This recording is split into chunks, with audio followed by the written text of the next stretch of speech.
Hello and welcome back to the channel. Thank you for joining me on another of my wonderful interviews. Sometimes it's important not to stay in the studio. Sometimes you've just got to get out and go to see people. Today I'm with Jon Cook, hello Jon, you've been on the show before on Zoom and we had such an interesting conversation, I'll link to it below, that I felt that it was worth coming to see you and your wonderful farm here at Quarry Farm in Wiltshire and your amazing Dora's dairy and your fantastic dairy cows. We're sitting in your kitchen, as you can see. Thank you for, well, we spent most of the day here, haven't we? Yeah. It's been really enjoyable. One of the things that I want to do with these visits that I'm aiming to do is to not only sort of get to grips with farmers and find out what makes them tick and all of that, but also trying to understand the importance of real food and where it comes from, and that it doesn't just arrive by magic in a supermarket. And I think that Julia and I, who's here with me, we've certainly seen the hard work that goes into it. Mm-hmm. So in a nutshell, just for those people who didn't see what we did before when we had a conversation, just tell us a little bit about the history of yourself and the dairy herd that you have here. Okay, yeah, I'm fourth generation. My grandparents moved to this farm in 1950. I took over from my dad when he died 12 years ago. We've basically gone from when my grandparents moved here to pretty much a mixed farm, pigs, chickens, cows. Then they went very specialised in just into cows, and I've taken it back now, so we've got pigs and chickens again. We've gone from being a very, not very commercial, but a commercially based farm. So we would milk the cows would have calves, the cows would go to a different farm to be reared, not our farm. So all we did was produce milk. We were very much one product, and we concentrate on that. So in the last 5-6 years, we transitioned to being growing all of our own dairy replacements. So we grow our own cows now, which we didn't before. We would just buy cows in.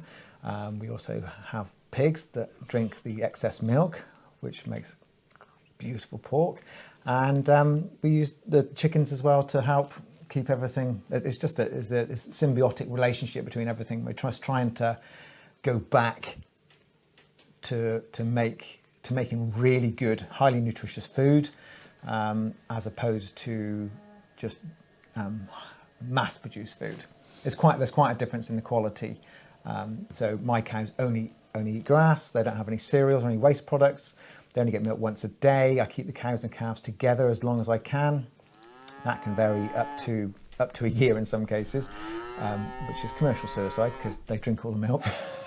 So we're finding our way in the new system, and we're just trying to work as closely as we can with the animals and trying to make their life as stress-free and as natural as possible. It's not a natural environment, it never will be, but we need to make it as stress-free as possible, because stress-free animals produce the best quality food and the most densely nutritious food. On a scale, what sort of scale would you say the farm that you run is? Well, we're not micro. We've got about 100 beasts, cows at the moment, varying from 3 days old up to 14 years old. So we've got quite a few. I mean, 100 is quite a large size. Obviously, we don't have thousands like the big industrial units do, and our turnover or our production is much less. So for instance, our milk yield, saleable milk, we get between 1,500 and 2,000 litres a cow a year. The commercial herds would be 10,000 plus. We are completely the other end of the scale. So the beef side of it, you know, it's harder to finish beef just on grass, but where they've had a good start with their mothers, they stay with their mothers for at least 4 months, they have the head start. So their quality of their meat is much better when they get to 2.5 years old. A lot of the commercial herds will be finishing at 2 years. We tend to be about 2.5 years, something like that. One of the things that Julia and I have sort of experienced over the last 4 or 5 years that we've been doing the videos of walking in the countryside and visiting farms, not so much to find out about the farm specifically, but to go to farm shops and look at the animals, is once you start tasting real food, it's very difficult to go back to that highly produced food. And it's very difficult to persuade people even to try it, because they seem to have huge reservations, whether that's because, oh, well, it's very expensive, or it's not for me, or it's not convenient, or it's too far away to go and get it. It seems to me, having run this channel now, talking about the various things I have been talking about, is that we're at a very critical point. Especially with the idea of food shortages coming, or the frightening aspect of food shortages, and food security is something. Now, I know that you're very big on that. One of the things that I years ago was talking about, didn't realise why I was saying this really, is that we need more smaller farms rather than bigger farms, and that you're very much an advocate of that. Food security does not work with the just-in-time system.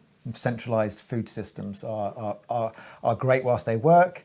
As soon as you get a hiccup, it all goes wrong, and you're not.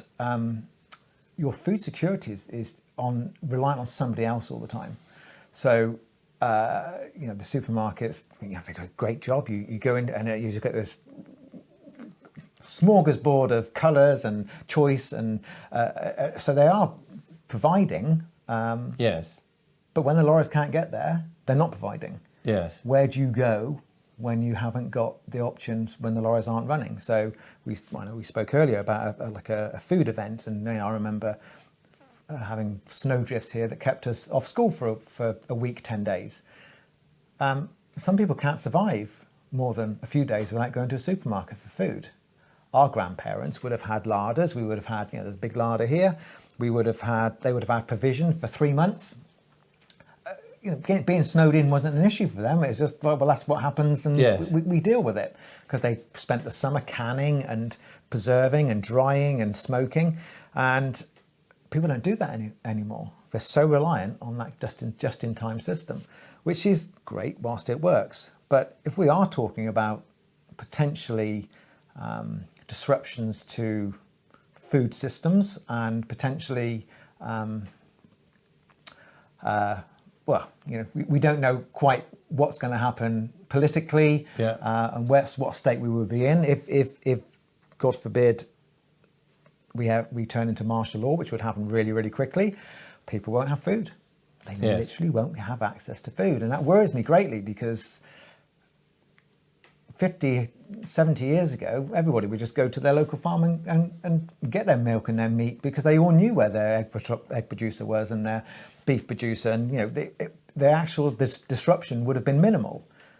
But now, we're on the side of Swindon here. We've got 280,000 people, I think it is.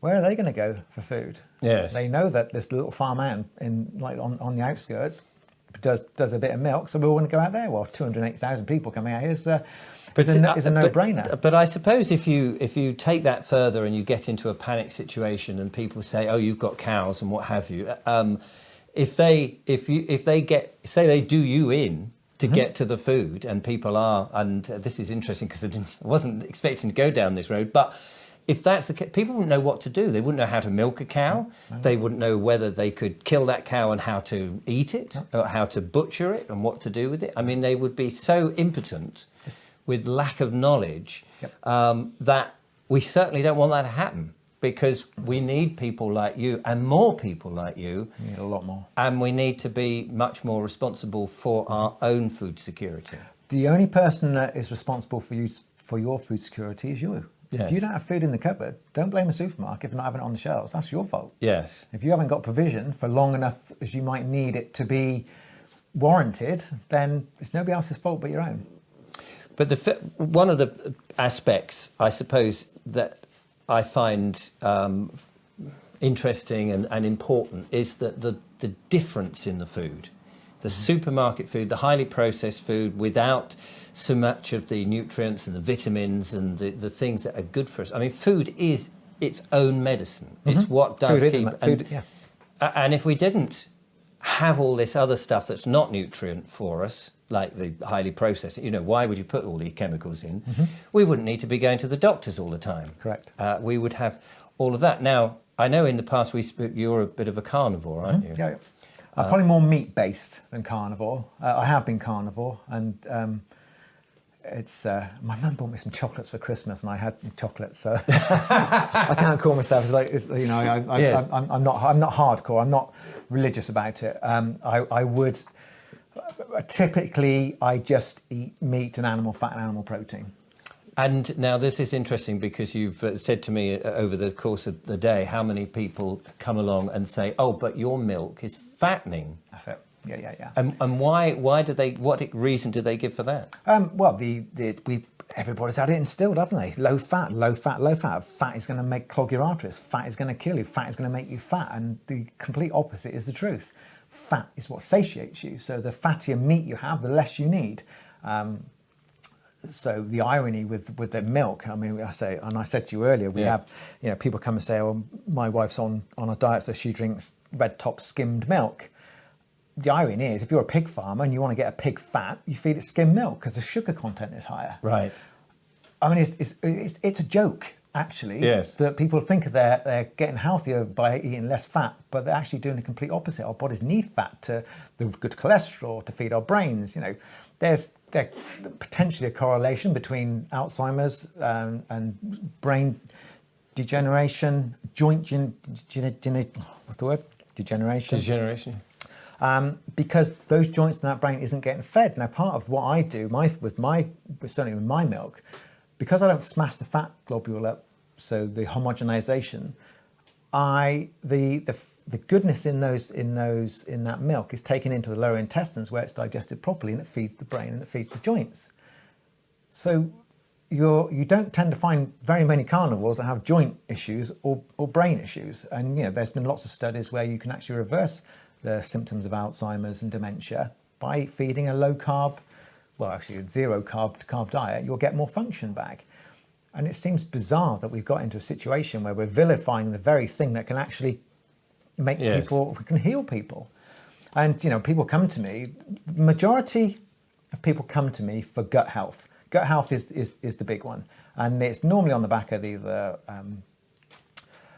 skin complaints or asthma, eczema, IBS, and when they have our milk and I'm not saying they're cured, don't take this medical advice, but their symptoms are greatly reduced, I kind of go, why didn't we know about this? Yes. One of my friends recently, she had surgery on her foot. Surgery on her foot to take out some joints. She had rheumatoid arthritis. Right. And I said to her, have you thought about the carnivore diet? And she said, no, what's that? I went, they haven't spoken to you about diet? They've actually operated on this girl, 44, operated on her, and yet they haven't spoken about their diet. And yet they could have rheumatoid arthritis, one of the easy ones to type 2 diabetes. You can reverse that. Don't make them a lot of money if people don't have operations, I feel. But I think the doctors just aren't getting the education. Yes. They don't do any nutritional education. They don't understand the healing power of food. And so it's all symptom soothing. So I got a pill for that. Yes. We'll have a pill for that. And like you just said, if a cured patient is a lost customer. Yes. Fortunately, people, it seems, certainly in the audience that will be watching this perhaps, will be aware that we're going through this very difficult time, and we're kind of at a pivot point now.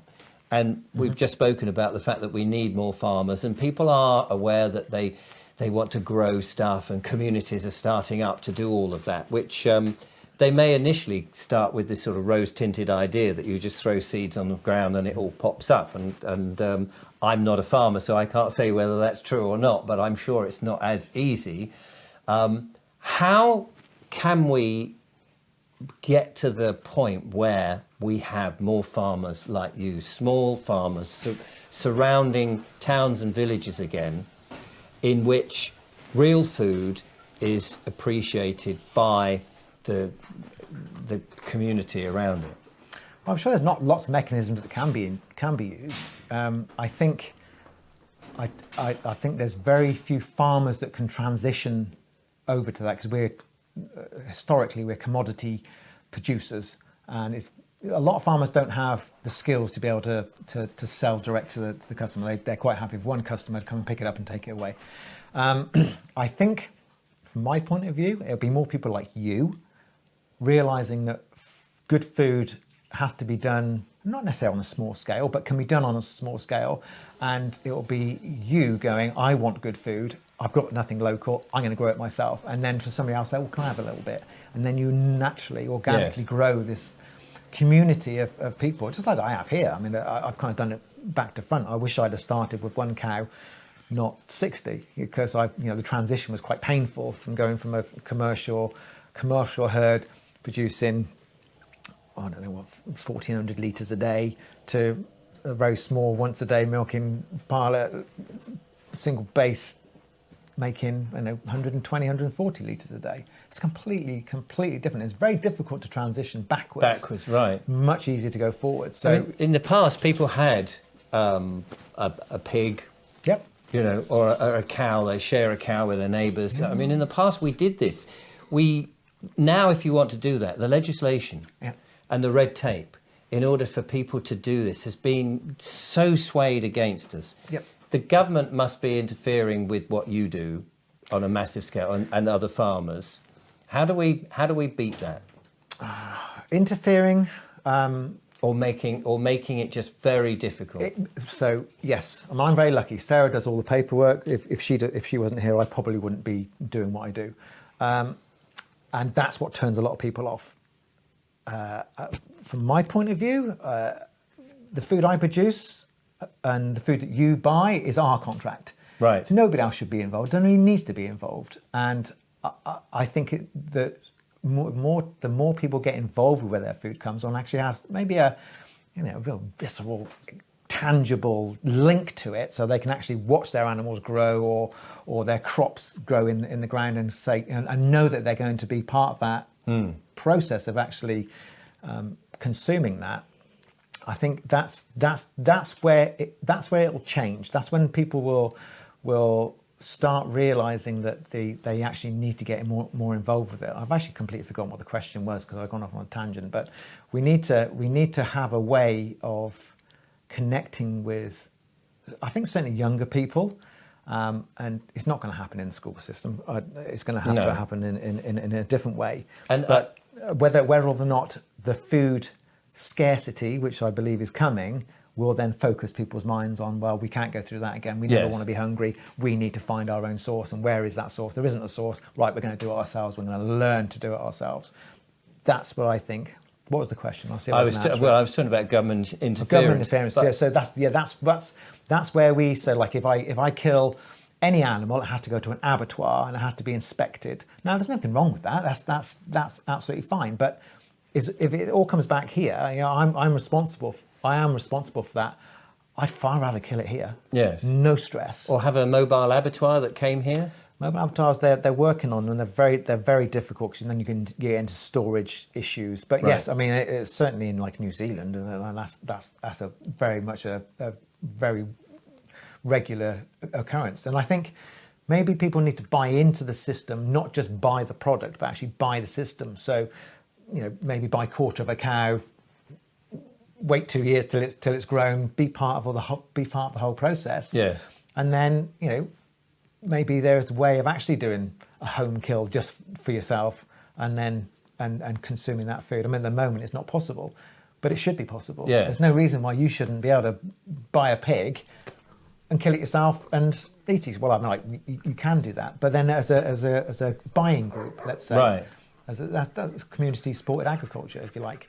So everybody benefits from having it local and sustainable. I know we don't like that word very much, but it's a way of cutting out lots of other processes that are actually completely unnecessary. Yes. So government intervention, government, I don't think they can help themselves. I think it's a natural way that government will just legislate itself. Well, they certainly seem to be pushing to the net zero agenda with the myth of global warming and all of that, which is so things like they want to get rid of meat and get rid of cows. Has that affected you much? Do you feel the pressure? It hasn't affected me because I don't take any notice of it. Well, there we go. That seems to be the answer. But then I'm very lucky because I don't produce a commodity. Right. You know, farmers that are producing commodities, like the guys I used to sell the milk to, the Cadburys. I had a Cadbury's contract, and they're part of a buying group. They've got to show what their carbon capture is. They've got to have solar panels. They've got to have heat recovery units on their refrigeration, and it's all cost, and they're monitoring, and it's as far as I'm concerned, it's a complete distraction, because if you think cows are the problem, then you're way off the mark. But it's another way of controlling the whole process, and it's more jobs, isn't it? Less people, more people watching more people and watching more people. I think we need to, as a community, as a nation, as a people, we need to just go, it's all rubbish. Stop. We just need to turn our backs on all of this crap. But as farmers, they're going to lose their contract if they do that. So they're very wary. Whereas I think if every single farmer in the country just said, right, we're not going to send any meat to the abattoir for a week, we're not going to send any milk for a week, very quickly you'd get change. The change would be effective virtually immediately, but it has to be a unified front. And I'm afraid farmers in the UK tend to be unified because we're scared of losing our contracts. Right. They're scared on an individual basis rather than knowing on a large scale we have the power. We hold the keys. We are such a powerful industry. Everybody needs us. Yes. There's no way around it. No, that's right. You can't get around it. You can't. We're not going to survive very long. No, absolutely. If you don't eat. And if you don't have the skills to grow, and let's face it, you can't just grow in a week, can you? No. So if you haven't got infrastructure set up, then we are very powerful, but we're weak with it. And we're not like the French. I mean, the French are absolutely brilliant. They just like, right, no, it's not happening. Even the police just go, we're not going to fight with you guys, because I think that it's a far more rural community, and so their links to agriculture are far closer than ours. So most We've people lost a lot of that. 4-5 generations away from farmers. So whereas you had a grandfather would say, "You're being stupid," pay the money for the food because it's hard to grow. They've lost all that. So there is no tangible link back to the land for people, and it's not their fault. No. They've been taught. But pile it high. You go to the supermarket. Yeah. We'll have like this bucket price is this and this bucket price now. I don't know what's in the buckets, but basically they're buy two get one free. That sort of nonsense. Again, and the farmers pay for that. That's not the supermarket they're paying for. Right. That's just pushed back onto the producer. Well, if you're taught that you can get it cheaper here, cheaper there, you're just being taught cheaper. Cheap, not quality, because you look at this meat that's nicely packaged in a nice colour, and it's grown on a cereal-based diet, and it's bulk, and it doesn't actually give you the same satiation as half the meat grown on a slow system that you're going to buy from a farm shop just down the road, and but it costs twice as much. I mean, there's a reason that my milk costs £2.50 because it costs me a lot to get it there. Yes. I'm not producing 10,000 litres a year commodity. I don't put it into the commodity market. I'm selling it to you because I know it's really good quality. It'll help your IBS, your skin complaints, your whatever else issue you have. And the way I produce it is so I say inefficient. It's not inefficient. It's ecologically sound and beneficial to produce good quality food, that it has to cost that much. Right. That's the real cost. Because you're looking after the animals as well. I mean, they're an investment, aren't they? Of course. Honestly, I've still got the infrastructure. I've still got to, I've still got to have the machinery. I've got to have the power, the electric, the refrigeration. The labour. It doesn't disappear just because I'm doing it in a more ecologically friendly way. So. You have, as you said to us, and we saw one of them cleaning your roof. In actual fact, volunteers who come and help, or other people who support what you do, and you also have children from local schools coming in, which is vital, really, especially now because so many kids do not have a clue where food comes from, and they just think it's supermarkets, and as a result, that bad cycle keeps going. That we'll just go to the convenience store because that's where food comes from. How easy then is it, do you think, for people who are, say, watching this and they've got perhaps a little bit of money but not enough to buy a farm or anything like that, to start to say, have a dairy herd, maybe only a handful of cows that would then need milking and stuff, if it's only for them and a few friends? Is that possible? Absolutely. Yeah, absolutely it's possible. I mean, if you're coming from a southeasterly direction, you could come west and buy land. Yeah, I mean, you could start with two cows and a small milking operation, and you can do that quite effectively. Obviously it's a big learning curve, but there's lots of help available. There's lots of groups that can help you do micro dairying. It's not impossible at all. And do you think that sort of micro people doing that is the way that we change things? I think the micro is the start, because then you're building a skill base which has disappeared from the land over the last 30, 40 years. And if you've got one cow, you might as well have two, and if you've got two, you might as well have four. And then you can organically build those and if markets. You've got more customers coming in, and there's a bit of a market there, and you'll always sell raw milk. Absolutely, you'll never have a problem getting rid of raw milk. Really? No, not at all. I've got customers travelling 2.5 hours to come and get it. Yes. We are the only ones in Wiltshire, which is bonkers. I mean, Wiltshire's a huge county, and we're the only ones producing raw milk in this county. It just beggars belief, really. That is incredible. It is incredible. I mean, that is incredible, because it's, as you say, it's a biggish county. It's huge, and why do other I mean, I appreciate that big farmers have got contracts and they can't move from that, and it's a huge risk. They've got the investments of big tractors and monoculture and all that seed and however it is. But why is it the situation that you're the only one? Why can't people go, hang on a minute, that Jon Cook, he's doing quite a good operation over here. If we're over here, we could do the same. Why do you think farmers are reticent about making that change? Because it's scary to make that change, and a lot of farmers have tried putting vending machines on their farms. They pasteurize some milk. They think they can just pasteurize some milk and put it in a vending machine. That's not how it works. You need to engage with people, and people aren't buying my milk. They're buying a bit of me. They're buying a bit of my system. They're buying a bit of the whole story. So you've got to be able to market and effectively talk to people and engage with people. If you think you're just going to put a milking machine there and people are going to come, you're going to get disappointed, and you're going to get really bored with it very quickly, because people will keep asking you questions and something will go wrong, and it's not. When I spend hours talking to people, I know, and we've actually seen you disappearing, and you're talking to a customer, and that's what you should be doing. Absolutely. But they're not coming to buy the milk; they're coming to buy everything. Yes, they're not buying the commodity. Yes. You go to a supermarket to buy a commodity. You don't come here to buy a commodity. And people want to engage and enjoy and be part of it. Like Colin out there. Yes. He's one of my customers. He said, looking a bit shabby, needs a little bit of a clean up. Do you mind if I come and do it?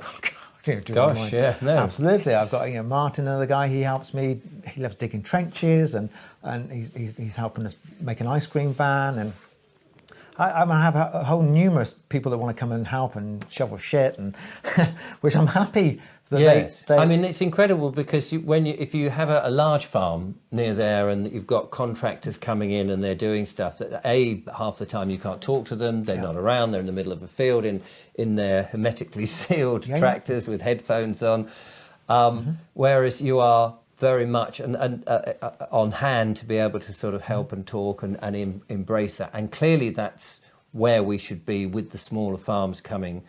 Education is the key. Is the key to it. So if I can get to people and show what I do, and like I said to you earlier on, if people want to come here and have a look, I will invite them in, absolutely, because it's my responsibility as a producer of your food to show you, and it's also your responsibility as a consumer to know where it's coming from. Yes. And make sure that well, we spoke about the organic certification, didn't we, earlier on, and how, I won't have any certification because I just won't pay for it. I want people to come here and talk to me about it. Yes. What is a piece of paper with a tick on it? Well, exactly. It doesn't mean... If they can look round your farm and go, those cows look healthy, those pigs... Yeah. As a consumer, you need to be happy, not just take somebody else's word for it, actually come out and have a look. Yes.